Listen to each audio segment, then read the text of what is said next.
bingung kenapa saya ngomong gini. Kamu kira saya sama modus sama kayak cowok-cowok yang lain? Benar kan? Modus udah iya, itu gini. Buktinya dia ngerusak kamu.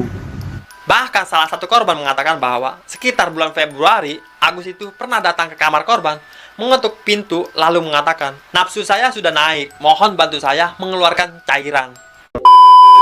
Hai sob, gua Armando. Assalamualaikum warahmatullahi wabarakatuh. Kalau kalian belum subscribe ke channel ini, jangan lupa klik tombol subscribe-nya di bawah, terutama buat kalian nih yang suka dengan kasus-kasus yang lagi viral.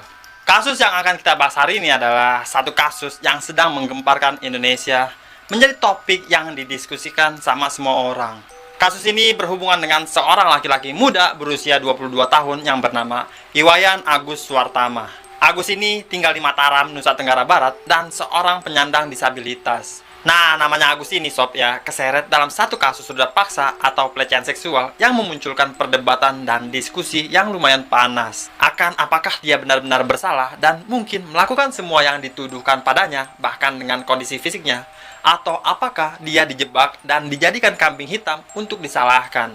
Sebelum kita bahas sejauh ini, dari berita-berita yang kalian ikuti atau yang kalian dengar, gimana menurut kalian tentang kasus ini? Make sure kalian tinggalin komen menurut kalian gimana, apa yang kalian percaya, dan apa pembelajaran yang bisa kita dapatkan dari kasus ini.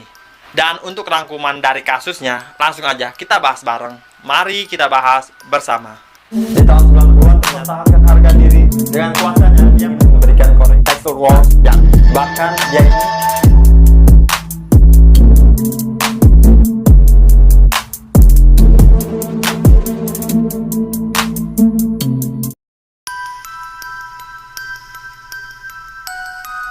Jadi kasus ini bisa muncul di ranah publik bermula pada 7 Oktober 2024. Jadi ada seorang mahasiswi yang berinisial namanya itu MA.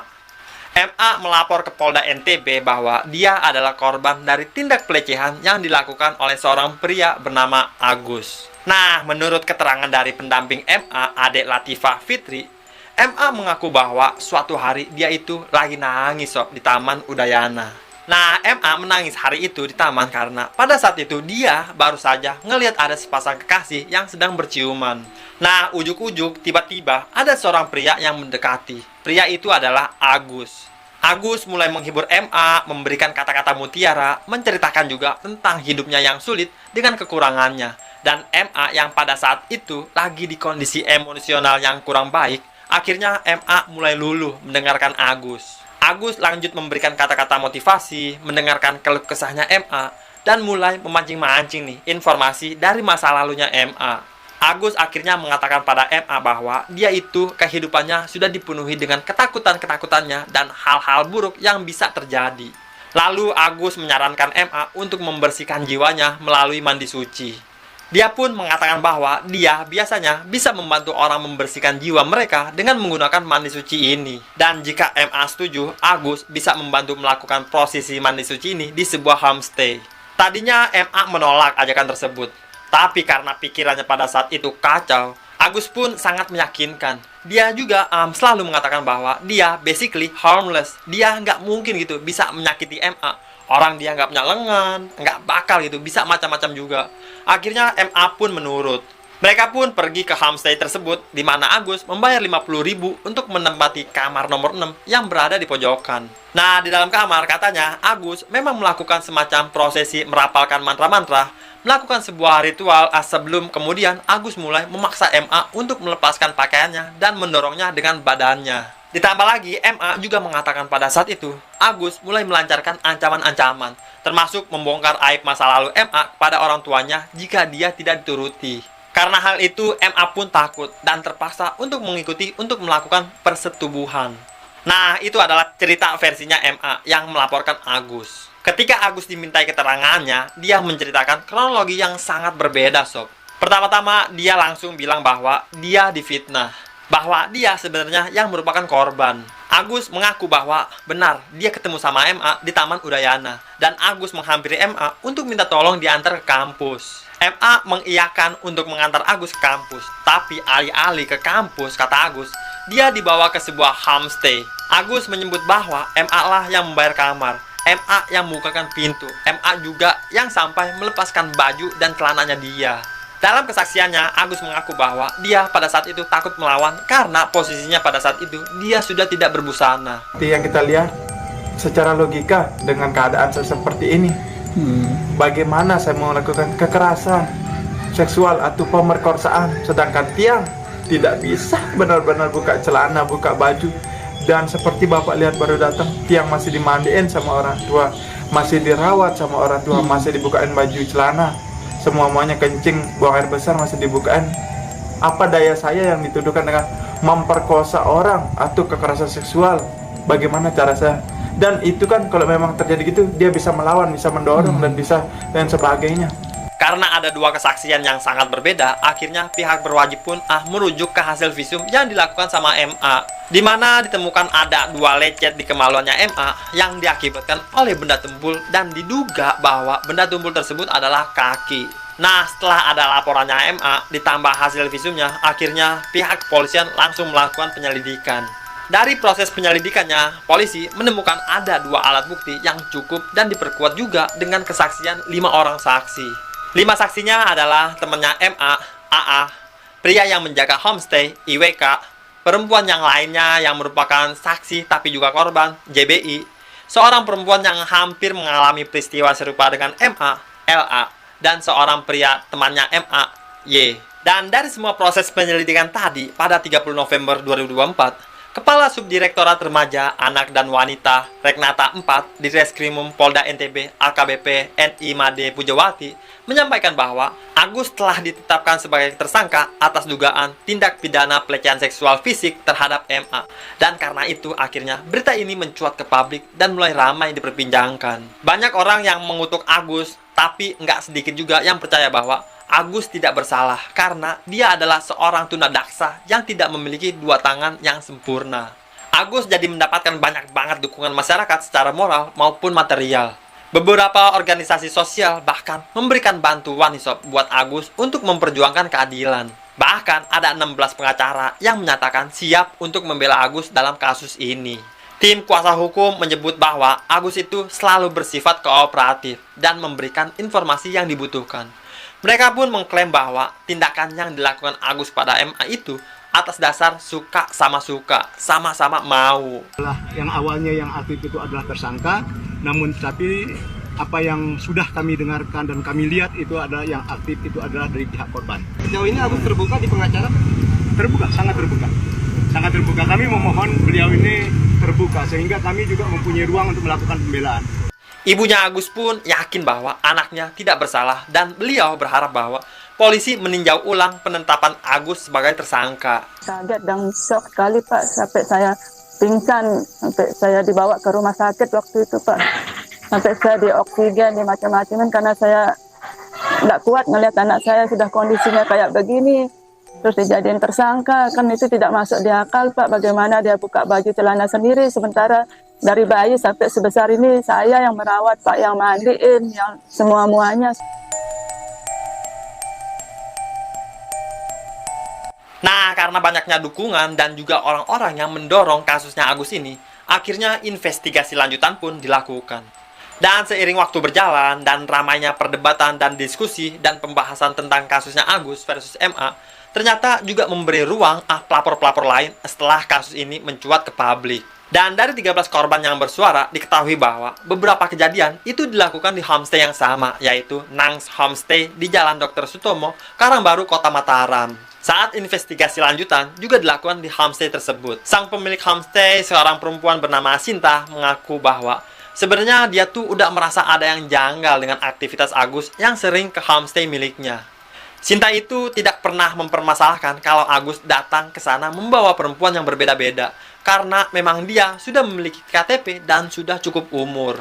Bahkan Sinta mengaku bahwa ada satu periode di mana 1 minggu ada 4-5 perempuan berbeda yang dibawa sama Agus ke homestay-nya.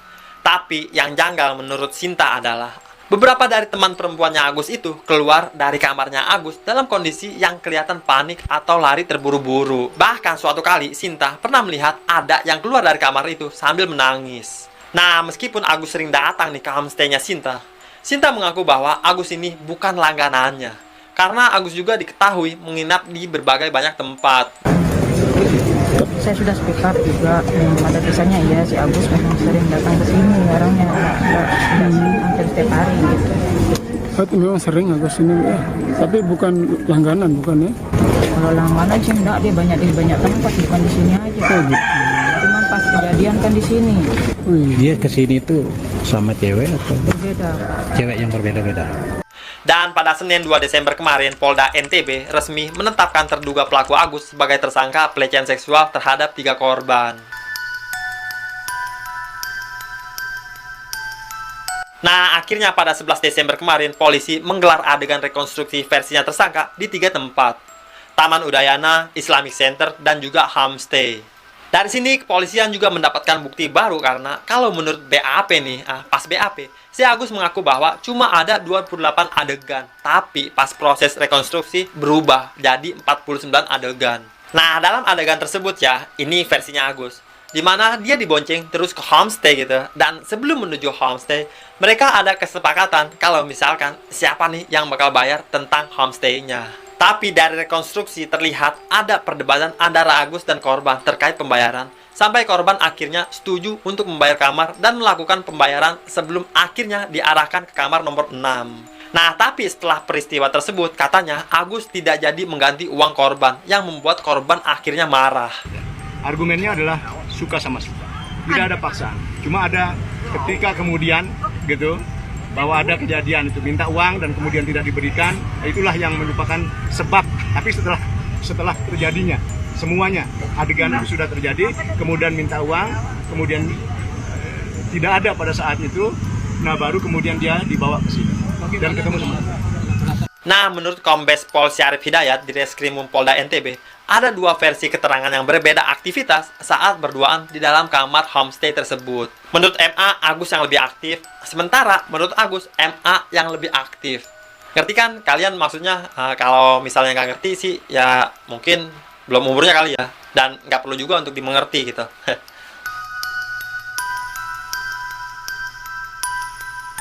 Nah, seiring berjalannya kasus ini sob, sampai Senin tanggal 16 Desember 2024, jumlah korban yang sudah melaporkan Agus telah mencapai 17 orang.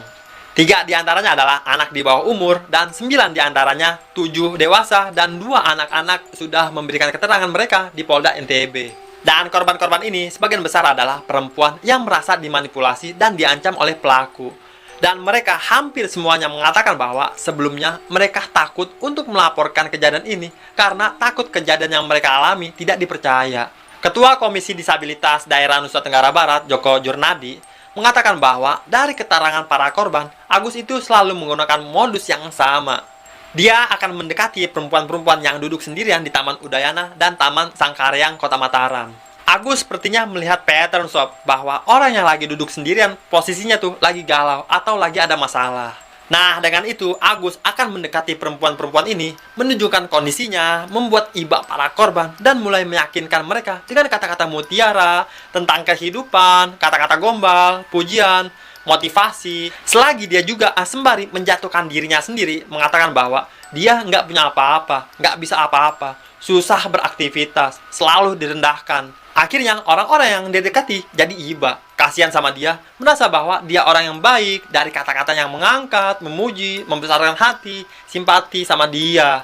Dan hal itu kemudian dimanfaatkan untuk menggali informasi sampai hal-hal pribadi yang sensitif. Nah, informasi-informasi tersebut kemudian dikumpulkan sama dia dan dijadikan senjata kelak setelah korban-korban yang iba sudah mengikuti permintaannya tapi menolak untuk melakukan sesuatu. Itulah waktu di mana dia akan mengeluarkan informasi-informasi tersebut untuk emosional blackmailing. Dan korban-korban yang terintimidasi dan takut akhirnya mau nggak mau mengikuti apa yang dia minta dan selalu patternnya sama gitu. Kemudian di sana sebenarnya korban sedang duduk-duduk santai sambil membuat konten sendirian sampai akhirnya didatangi oleh pelaku untuk kemudian diajak berkenalan dan ngobrol ringan sebenarnya, membicarakan tentang keseharian keluarga dan juga persoalan kuliah. Namun saat itu kemudian sempat terjadi beberapa percakapan-percakapan yang kurang nyaman terkait dengan seksualitas dan sebagainya yang kemudian membuat korban merasa kurang nyaman sampai akhirnya sempat menangis juga, ketakutan. Dan kemudian pernyataan dari korban yang memang menjadi titik yang menjadi perhatian kami adalah di sana terjadi manipulasi dan juga ancaman yang dirasakan oleh korban, di mana pelaku mengancam bahwa jika korban tidak menuruti permintaan dari pelaku, maka pelaku akan melaporkan atau membeberkan masalah-masalah yang sudah mereka sharing selama obrolan itu terhadap orang tua korban, yang dimana korban merasa kemudian ketakutan di situ dan akhirnya secara terpaksa menuruti permintaan-permintaan pelaku seperti itu. Orang-orang ini akan digiring sama dia ke homestay. Dia bilang bahwa dia juga nggak bisa ngapa-ngapain mereka. Mereka dibikin nyaman. Ada yang dibilang mau dibantu prosesi mandi suci. Mungkin ada beberapa yang hanya ingin ruang curhat. Yang jelas nih, begitu sampai di homestay, hampir semua korban yang mencoba untuk kabur diberitahu sama Agus kalau misalkan mereka mencoba untuk berteriak, masyarakat sekitar akan datang untuk menggerebek ruangan tersebut dan menikahkan mereka. Intinya sebenarnya Agus nih terlihat sangat pintar gitu. Jago ngomong, insting emosinya juga sangat kuat. Jadi dia mengetahui apa yang perlu didengar sama orang-orang dalam situasi-situasi tertentu. Contohnya ada satu rekaman suara yang tersebar ketika Agus lagi merayu targetnya. Kakak cantik, jangan mau merusak diri. Saya percaya kakak bisa kan? Punya ilmu kan? Kakak tidak perlu insecure. Buktiin bahwa kakak itu bisa. 6 tahun saya nyari kamu. Tanpa saya sadarin kemana saya nyari orang yang bisa mengerti, nggak saya tahu di mana. Entah hati saya kenapa jatuh di sini deh. Saya tidak senang lemah, lap air mata itu. Luntur pukurannya, nanti kayak apa mau ke kampus. Kakak bersin gitu, sampai kakak mau sholat pasti tidak bisa sholat. Karena ada ganjalan. Kenapa saya tahu? Karena saya punya bapak tahu kan orang Hindu. Bisa tahu baca ini, baca itu. Kakak dari mana? Dari Sumbawa, tapi nggak lahir di Sumbawa. Iya, lahir di sini. Nggak. Di mana? Di Bekasi. Bekasi. Kakak kan perjuangan kakak tuh, ya Allah, hanya hidup sendiri dan berjuang sendiri. Benar nggak?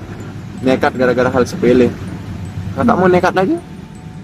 Bisa nggak aku minta jangan nekat? Coba lah. Karena kakak, sumpah. Kakak Hindu ya, demi Tuhan, nyawa saya kasih kakak biar kakak tahu bahwa kakak itu berarti bagi dunia ini. Kakak akan jadi orang yang tertinggi besok. Saya bukan mengarang, buktiin kalau saya bohong. Kapanpun kamu ketemu saya, kamu bisa bunuh saya. Tapi kumohon kakak, jangan kamu buat dirimu yang tidak setengah percaya, sedikit percaya. Itu pikiranmu sekarang. Karena kamu baru kenal saya bisa baca langsung kok. Bingung kenapa saya ngomong gini. Kamu kira saya sama modus sama kayak cowok yang lain? Benar kan? Modus iya, itu gini. Buktinya dia ngerusak kamu. Gitu. Saya langsung ke poin. Biar kamu tidak bilang saya ngerusak. Daka itu nanti masih sasak. Bahasa Indonesia ya. Walaupun kita berdua di kamar, saya tidak bisa apa-apa. Saya masih dimandiin sama mama. Saya bukan sama kayak cowok yang lain. Biar jelas, karena cowok itu hanya manfaatin kak. Dari mana saya tahu? Itu pikiran. Kamu mau berubah atau tidak? Kalau kamu tidak mau berubah, saya pergi. Tapi kalau kamu berubah, saya akan tetap di sini dengan mengasih tahu bagaimana cara kesuksesan kamu. Percaya sama adanya Allah. Allah itu 1 atau 6? 1. Itu ada di kamu. Di mana Allah? Di atas gitu. Mana? Pernah kamu lihat dia di atas? Tidak. Tapi dia ada di hati kamu. Allah Subhanahu wa Ta'ala tidak pernah tidur. Sekali lagi cek identitas saya coba, biar kamu semakin percaya. Saya guru terbajang di Lombok.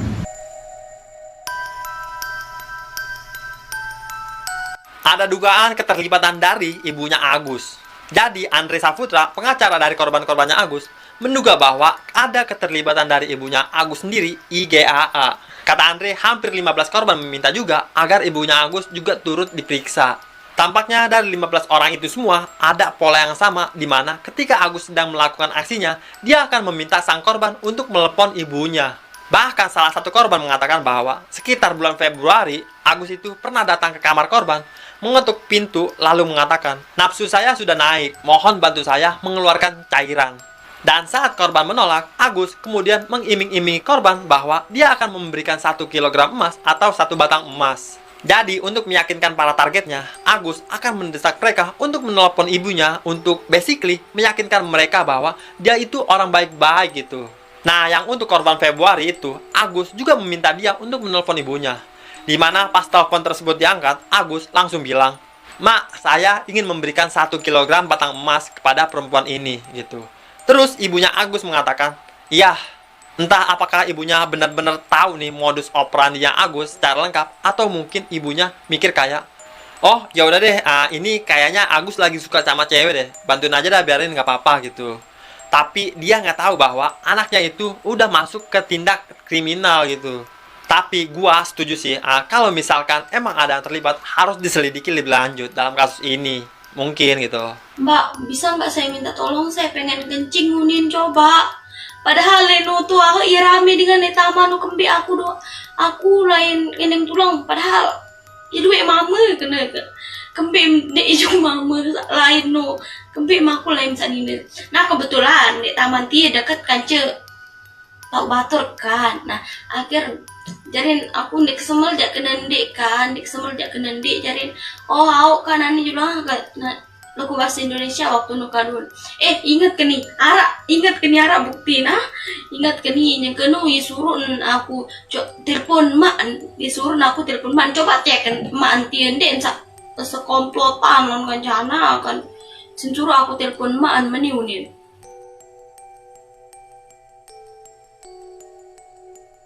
Nah, saat ini, kasus ini ditangani sama Polda NTB dan Agus telah menjalani pemeriksaan intensif di Subdit 4 Renakta di Reskrimum.